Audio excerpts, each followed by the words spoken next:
వికట కవి web series ఇప్పుడు మనకు G5 OTTలో స్ట్రీమింగ్ అవుతుంది. మరి ఈ వెబ్ సిరీస్ ఎలా ఉంది అనేది మన రివ్యూలో తెలుసుకుందాం. ఇక స్టోరీ విషయానికి వస్తే అది నల్లమల అటవీ ప్రాంతంలోని అమరగిరి. ఈ అమరగిరి ఊరు స్వతంత్రానంతరం భారత ప్రభుత్వంలో ఈ సంస్థానం విలీనం అవుతుంది. శ్రీశైలం ప్రాజెక్టు కారణంగా ముంపునకు గురయ్యే గ్రామం కూడా ఇదే కావడంతో ప్రభుత్వం ఆ ప్రాంతాన్ని ఖాళీ చేయమని ఆదేశిస్తుంది. అప్పటికి దాదాపు 25 ఏళ్ల కిందట ఆ ఊరికి సమీపంలో ఉన్న దేవతల గుట్టపై జాతర జరుగుతున్న సమయంలో పెద్ద వర్షం కురిసి 100 మందికి పైగా ప్రజలు చనిపోతారు. దేవత శాపం వల్లే అలా జరిగిందని ఊరి వాళ్ళు నమ్ముతారు. అప్పటి నుంచి ఆ గుట్టపైకి ఎవరు వెళ్లరు. పొరపాటున ఎవరైనా వెళితే గతం మర్చిపోయి జీవచ్చంలా మారిపోతారు. రామకృష్ణ నరేష్ అగస్య ఉస్మానియా యూనివర్సిటీ విద్యార్థి. ఇతనొక డిటెక్టివ్. పోలీసులకు సైతం అంతుచిక్కని నేరాలను తన తెలివితేటలతో సులభంగా పరిష్కరిస్తూ తల్లి వైద్యం కోసం డబ్బులు సంపాదిస్తుంటాడు. అతని గురించి తెలిసిన ప్రొఫెసర్ ఒకరు రామకృష్ణను అమరగిరికి పంపుతాడు. మరి అక్కడికి వెళ్లిన రామకృష్ణ దేవతల గుట్ట సమస్యను ఎలా పరిష్కరించాడు?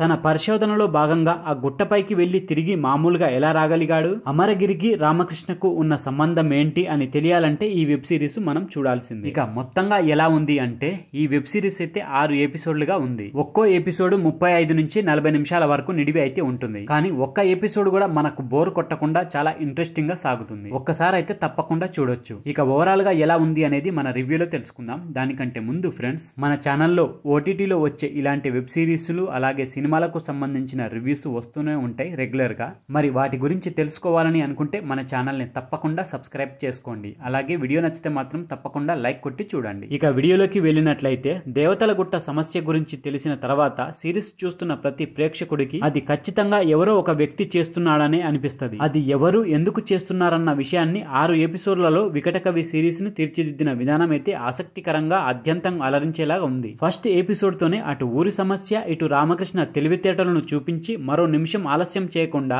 హీరోని ప్రేక్షకుణ్ణి అమరగిరికి తీసుకొచ్చేసిండు. ఈ క్రమంలోనే సైకాలజీకి చదువుకొని ఊరికి వస్తున్న లక్ష్మి మేఘా ఆకాష్ పరిచయం అవుతుంది హీరోకి. హీరోయిన్ ఉంది కాబట్టి హీరోతో లవ్ ట్రాక్ పెడదాం, పాటలు చూద్దామంటూ కమర్షియల్ హంగులకు పోకుండా కథాకథనాలు పక్కదారి పట్టకుండా కేవలం అమరగిరి సమస్య చుట్టూనే ఈ సిరీస్ నడిపిన విధానం అయితే బాగుంది. దేవతల గుట్ట సమస్య పరిష్కారానికి వచ్చిన రామకృష్ణకు ఊరి వాళ్ళ నుంచి వ్యతిరేకత వచ్చినా అక్కడున్న పోలీస్ ఆఫీసర్ సహాయంతో అతడు సాగించే ఇన్వెస్టిగేషన్ ఆసక్తికరంగా ఉంటుంది. దేవతల గుట్టపైకి వెళ్లిన రామకృష్ణ మామూలుగా తిరిగి రావడం వెనక చెప్పిన కారణం కూడా కథకు కనెక్ట్ అవుతుంది. గుట్టపై ఉన్న అంతుచిక్కని రహస్యానికి సంబంధించిన ఒక్కో చిక్కుముడి విప్పుతూ వీటన్నింటికీ కారణం వీరన్న అమిత్ తివారీ అని తెలిసిన తర్వాత అక్కడి నుంచి రామకృష్ణ సాగించే ఇన్వెస్టిగేషన్ మరో మలుపు తీసుకుంటుంది. అప్పుడే అమరగిరి ఆ సంస్థానాధీశుడైన రాజనరసింహారావు కుమారుడు మహాదేవ్ గురించి రామకృష్ణ తెలుసుకునే ట్విస్ట్ ఎవరూ ఊహించలేరు.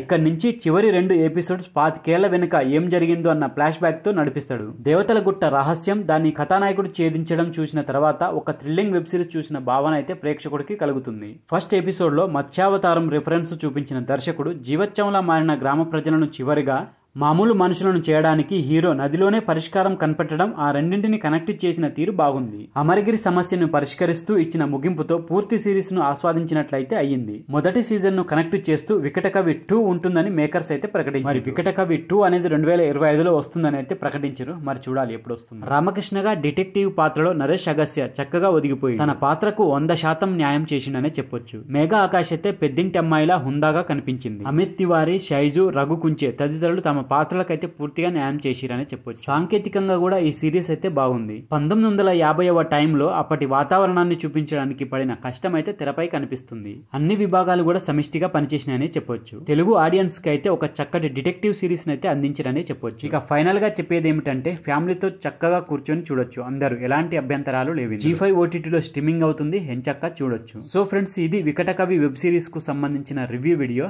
ఈ వీడియో కనుక మీకు నచ్చినట్టయితే మన ఛానల్ ని తప్పకుండా సబ్స్క్రైబ్ చేసుకోండి. అలాగే వీడియో నచ్చితే లైక్ కొట్టండి, షేర్ చేయండి, కామెంట్ పెట్టండి. Thank you friends. మళ్ళీ ఒక మంచి వీడియోతో మీ ముందుకు వస్తా. అంతవరకు బాయ్.